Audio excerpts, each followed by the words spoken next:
Pay attention to the young woman sitting inside her parked car on the night of February 22, 2019. She's 23 years old. Her name is Jassy Correia. She's a mother, a daughter, a hairstylist, and she's waiting for someone she trusts. Security cameras capture her alone in the driver's seat. Engine running. Phone in her hand. Minutes pass. Then someone approaches the car. A man steps into frame. Another figure stands nearby. From a distance, it looks ordinary, unremarkable, almost helpful. There are no signs of a struggle. No raised voices. No screams caught on camera. This footage captures the final public moments of Jassy Correia's life. Within hours, she will be murdered. Within days, her body will be found discarded in a trash container. And within weeks, investigators will begin to understand what really happened in this parking lot. What police will later discover is that Jassy didn't encounter a random stranger that night.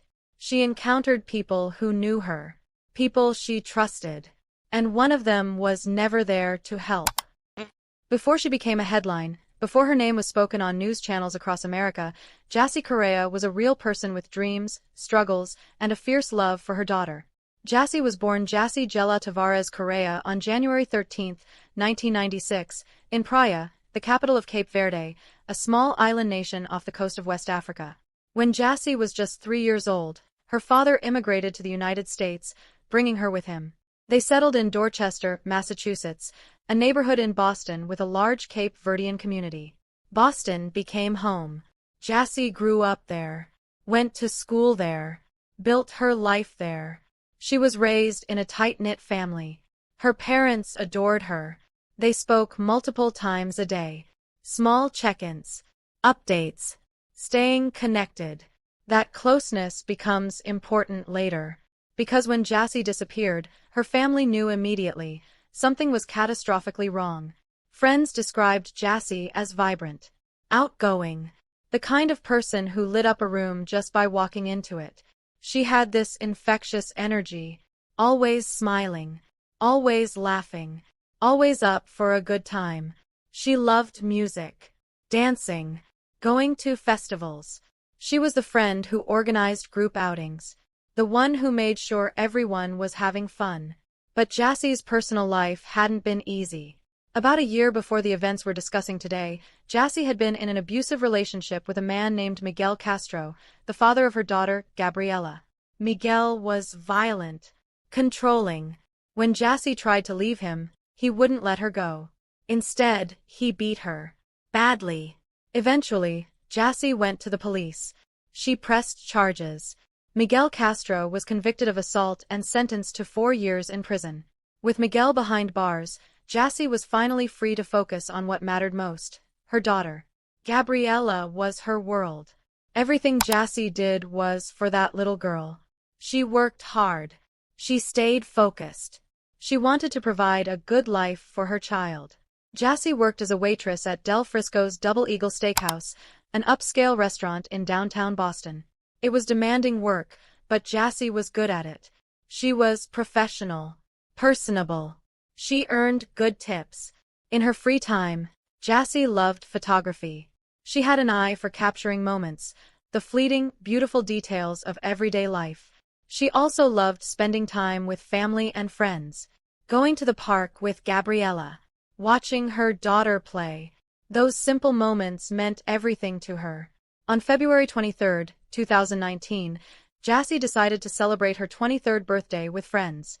She left Gabriela with family, put on a brand new orange jumpsuit she'd bought for the occasion, and headed out for a night of dancing and fun.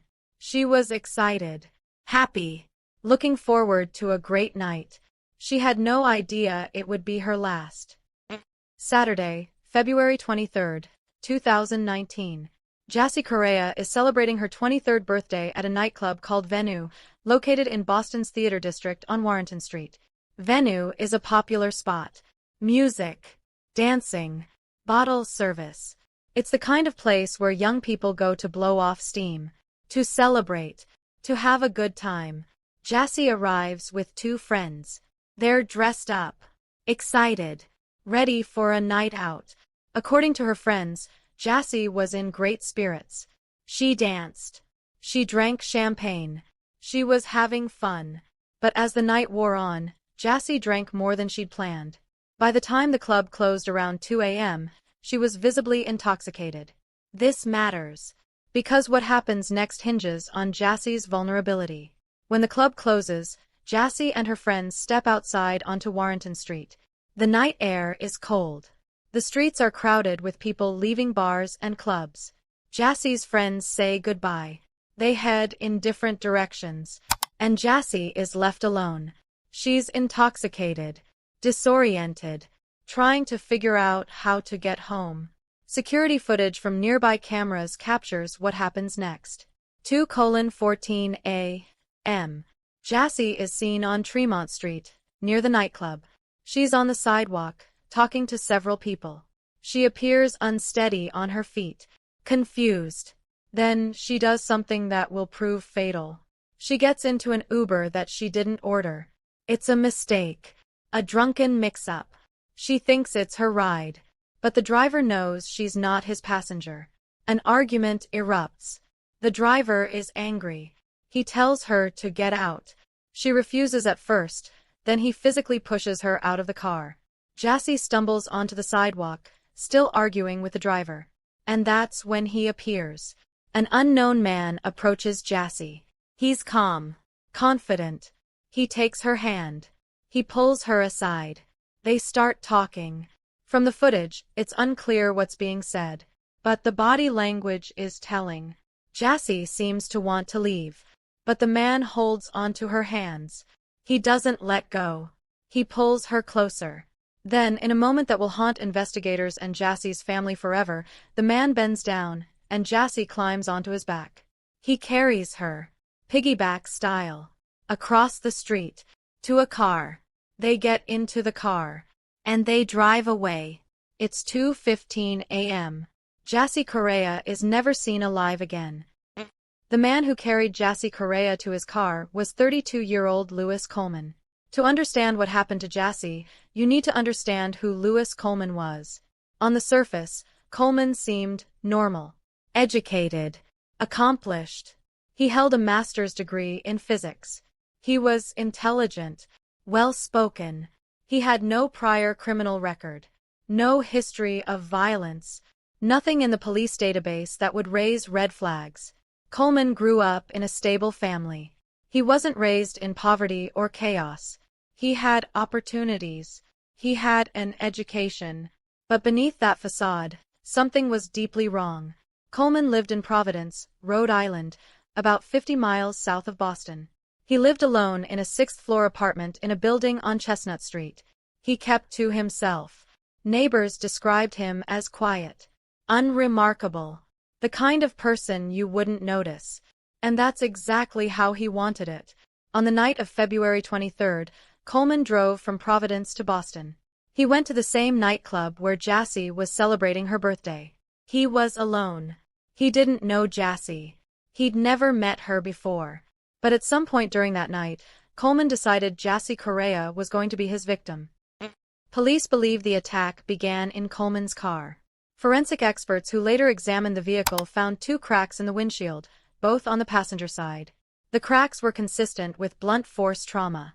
Specifically, someone's head being smashed against the glass. Police theorize that once Coleman got Jassy into his car, she began to resist. Maybe she realized something was wrong. Maybe she tried to get out. Coleman attacked her. He struck her. Her head hit the windshield. Twice. Jassy fought back. She clawed at him, scratched his face, left marks on his hands. But Coleman was bigger, stronger, and he overpowered her. Police believe Coleman strangled Jassy in the car. She died from a combination of strangulation and blunt force trauma. By the time Coleman arrived at his apartment in Providence at 4:15 a.m., Jassy was either unconscious or already dead. Coleman's apartment building had security cameras in the lobby and hallways. The footage captured everything. 4:27 a.m. Louis Coleman enters the lobby. He's carrying a woman in his arms. She has long hair. She's wearing orange pants. It's Jassy. She's not moving. Her body is limp. Her head lolls to the side. Coleman carries her to the elevator. He presses the button for the 6th floor. He disappears from view. When FBI Special Agent Thomas Zuccaro later reviewed this footage, he stated unequivocally, "I believe this footage shows Coleman carrying the victim into his apartment building. Jassy never left that apartment alive." For the next 4 days, Louis Coleman methodically covered up his crime. He didn't panic. He didn't confess. He didn't turn himself in. Instead, he went shopping. Tuesday, February 26 th.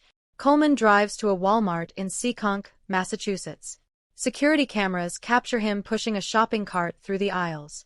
He purchases 3 Tyvek hazmat suits, duct tape, 2 candles, electrical tape, a face mask, surgical gloves, 2 pairs of safety goggles, a respirator, Clorox bleach. The receipts don't lie.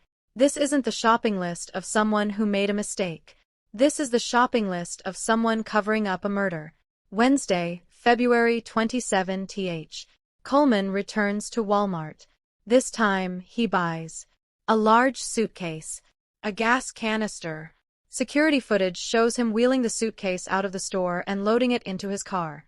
Later that evening, at 9:58 p.m., Coleman is seen on his apartment building's security cameras entering with a large suitcase. Thursday, February 28, 2:15 a.m. Coleman is captured on camera again. This time, he's wheeling the suitcase, now noticeably heavy, from his apartment to the elevator. He struggles. The suitcase is difficult to maneuver. He drags it, pushes it, lifts it with effort. He takes it down to the parking garage, opens the trunk of his car, and with visible difficulty, lifts the suitcase into the trunk. The footage is chilling, because everyone watching knows what's inside that suitcase: Jassy Correia's body.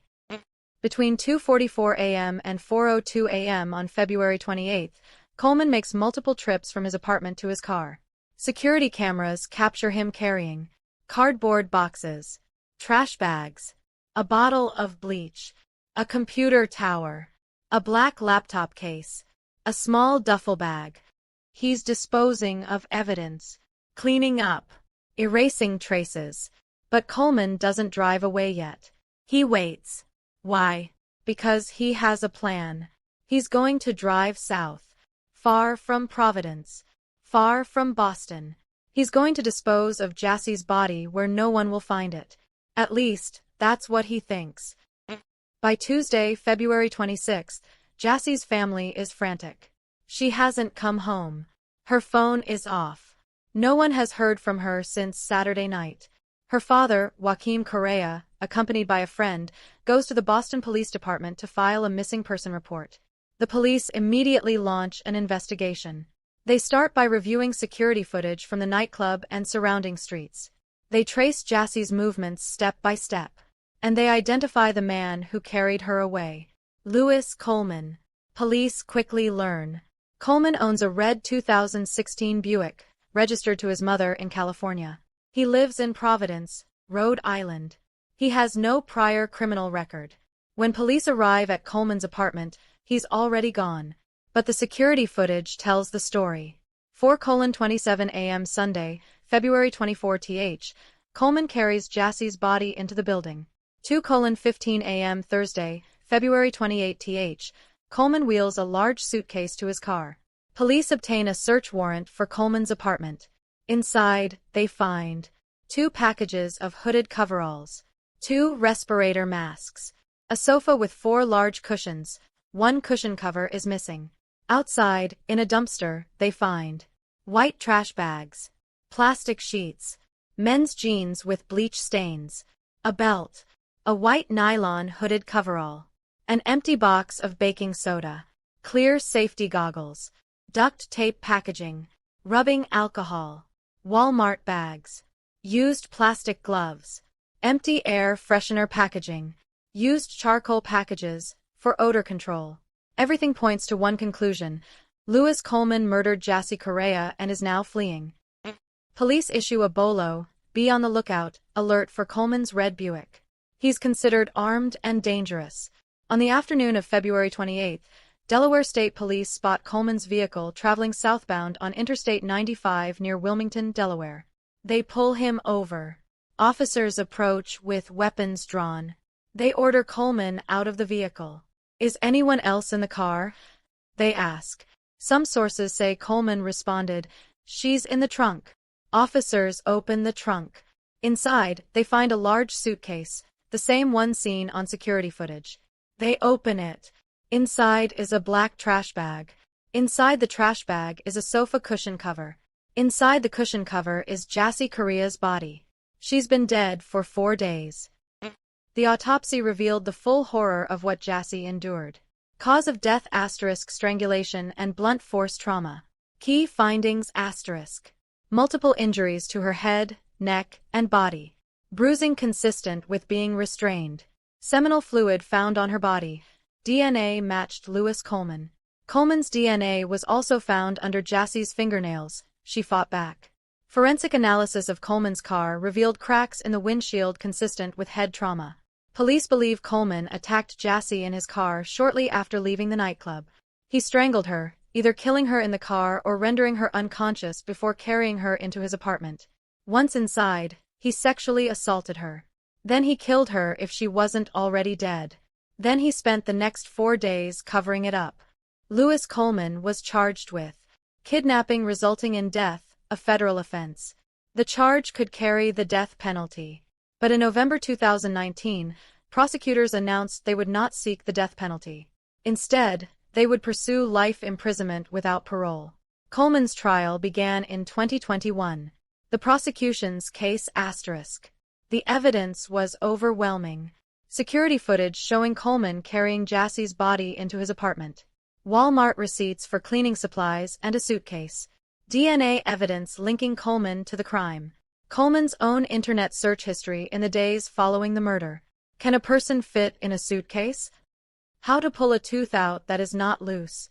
The prosecution painted a picture of a calculated predator. A man who saw a vulnerable woman and decided to act. The defense's case *. Coleman's defense team argued that the evidence didn't prove kidnapping. They claimed Coleman's actions after Jassy's death, while illegal, didn't establish the elements of kidnapping. They also hinted that Jassy's intoxication and the presence of drugs in her system, toxicology showed alcohol and traces of MDMA, played a role. But the jury wasn't buying it. In June 2022, after weeks of testimony, the jury reached a verdict. Guilty on 1 count of kidnapping resulting in death. Louis Coleman showed no emotion as the verdict was read. On October 6, 2022, he was sentenced to life in prison without the possibility of parole. Additionally, the court ordered Coleman to pay approximately $60,000 in restitution to Jassy's family. First Assistant U.S. Attorney Joshua Levy issued a statement. Jassy Correia was a vibrant and beautiful 23-year-old woman and mother of a toddler daughter. Louis Coleman, a total stranger to her, abducted her, raped her, and strangled her to death. The pain and suffering Louis Coleman inflicted on Jassy Correia that night, and on her loving family every single day since February 24, 2019, will never be relieved by this sentence.